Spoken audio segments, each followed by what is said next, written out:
પારિવારિક ઝઘડાના કારણે 3 જિંદગીઓનો અંત આવ્યો છે, જેમાં એક માતાએ પોતાની 2 દીકરીઓ સાથે જીવન ટૂંકાવી લીધું। આ ઘટના છે યુપીના જાલૌનમાં આવેલા દાઢી ગામની, જ્યાં ઘટના સ્થળે માતા અને એક પુત્રીનું મોત થઈ ગયું હતું, જ્યારે બીજી પુત્રીનું હોસ્પિટલમાં સારવાર દરમિયાન મોત થયું। મળતી માહિતી અનુસાર આ ઘરમાં આજે લગ્નની શરણાઈઓ વાગવાની હતી, પરંતુ એક સાથે 3 લોકોના મોતથી આખા ગામમાં માતમ છવાયો છે।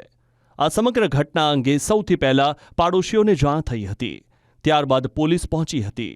રાત્રિના સમયે ઘરમાં પતિ સાથે પત્નીને કંઈક વાતે વિવાદ થયો હતો અને બીજા જ દિવસે પતિના ભાઈની જાન લઈને નીકળવાનું હતું, પરંતુ અચાનક આવું થતાં બધી જ ખુશીઓ માતમમાં તબદીલ થઈ ગઈ।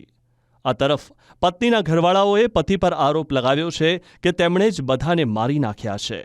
હાલ આ ઘટના અંગે પોલીસે વધુ તપાસ હાથ ધરી છે।